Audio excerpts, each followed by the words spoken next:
नमस्कार दोस्तों, मार्केट की बात करते हैं। SBI state bank of India, PSU bank एक बड़ा बैंक है स्टेट बैंक ऑफ इंडिया, और नतीजे आने वाले थे 3 फरवरी 2023 को। नतीजे आ गए हैं और नतीजों को चेक करते हैं किस प्रकार के नतीजे रहे हैं, तीसरी तिमाही में क्या परफॉर्मेंस रही है एसबीआई की।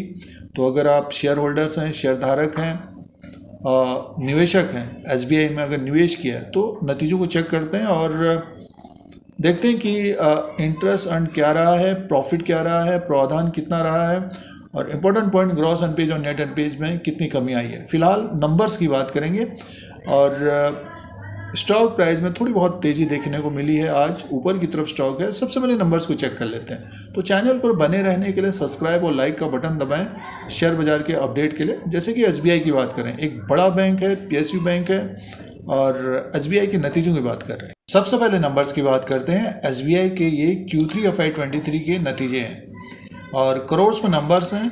तो एसबीआई के फाइनेंशियल रिजल्ट को चेक करते हैं। देखिए, Q3 FY23 में इंटरेस्ट इनकम की बात करते हैं, तो 86,616 करोड़ का रहा है और 79,860 करोड़ का Q2 FY23 में था, और Q3 FY22 में 69,678 करोड़ का।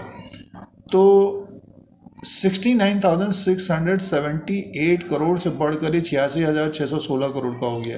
क्वार्टर एंड क्वार्टर के हिसाब से भी बड़ा है। इंटरेस्ट इनकम और एक्सपेंसेस जो हुआ 48,547 करोड़ का है।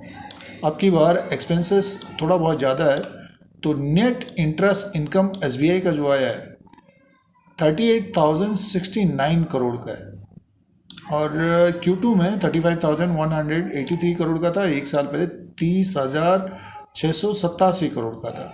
तो नेट इंटरेस्ट इनकम एसबीआई का 38,069 करोड़ का हो गया है। तो ग्रोथ है। और देखिए, जो नॉन इंटरेस्ट इनकम की बात करते हैं तो 11,468 करोड़ का है। अब की बार बड़ा है ये।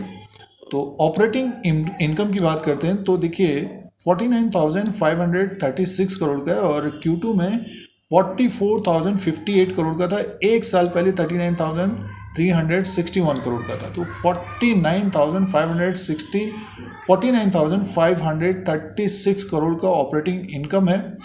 और देखिए, जो ऑपरेटिंग प्रॉफिट है, ऑपरेटिंग प्रॉफिट 25,219 करोड़ का है, और Q2 FY23 में 21,120 करोड़ का था। 18,522 करोड़ का Q3 FY22 में था। एक साल पहले 18,522 करोड़ का था। अब ये 25,219 करोड़ का हो गया है।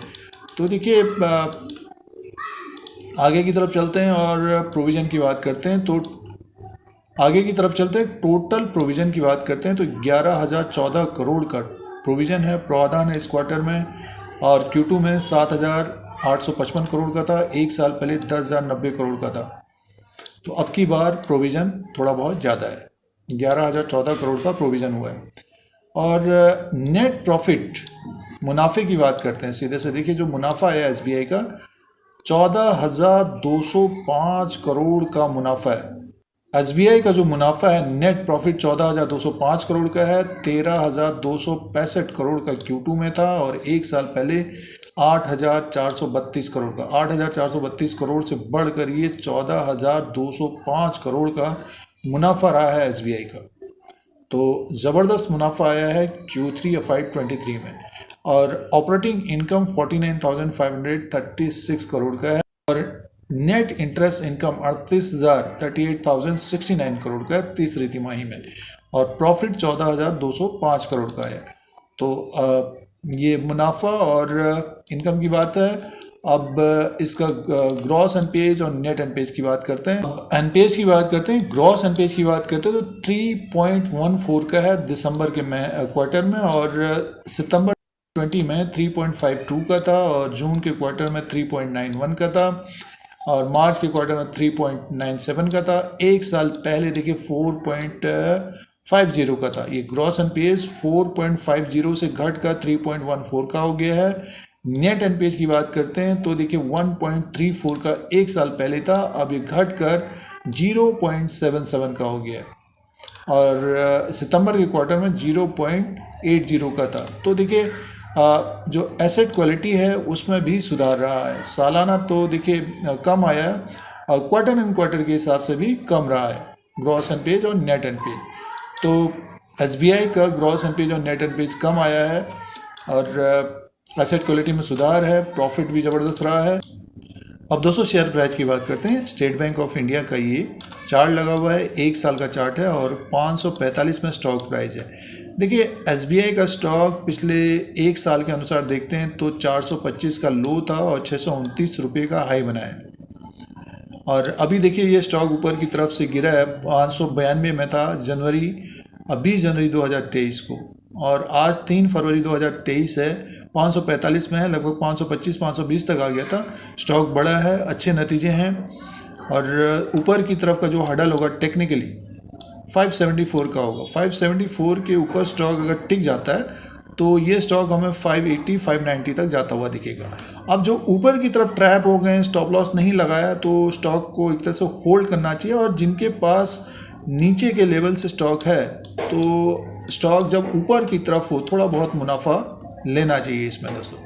थोड़ा बहुत मीन्स कहने का मीन्स अगर 100 शेयर हैं तो मान के चलिए 20-25% का मुनाफा लेना चाहिए। और नीचे की तरफ अगर स्टॉक आता है 500 या फिर उससे नीचे आता है, मार्केट में अगर गिरावट बढ़ेगी तो इसमें फिर नज़र रखनी चाहिए। तो एसबीआई के शेयर में नज़र रखनी चाहिए गिरावट में, और ऊपर की तरफ जब हो थोड़ा बहुत मुनाफा लेना चाहिए, जिस तरह से मार्केट पिछले 1-1.5 महीने के अंदर चल रहा है। तो ये रणनीति रहनी चाहिए एसबीआई में, नीचे की तरफ बाइंग और ऊपर की तरफ थोड़ा बहुत प्रॉफिट बुकिंग पार्ट में करना चाहिए। और नतीजे अच्छे आ रहे हैं तो चौथी तिमाही के भी नतीजे अच्छे होंगे तो स्टॉक फिर हमें फिर ऊपर की तरफ जाता हुआ दिखाई दे सकता है। और मार्केट भी अगर अच्छा रहेगा तो स्टॉक फिर से जो है 629 को भी ब्रेक करेगा। तो आप अपना डिसीजन ले सकते हैं जब स्टॉक ऊपर की तरफ हो, और जब नीचे की तरफ हो तो इसमें डेफिनेटली एसबीआई को देखना चाहिए। तो ये एसबीआई का लेटेस्ट अपडेट है, तीसरी तिमाही के नतीजों का अपडेट था और शेयर प्राइस 545 में। हमारे चैनल धीरज सिंह के स्टॉक्स पर बने रहने के लिए सब्सक्राइब करें, लाइक करें, शेयर करें, कमेंट करें।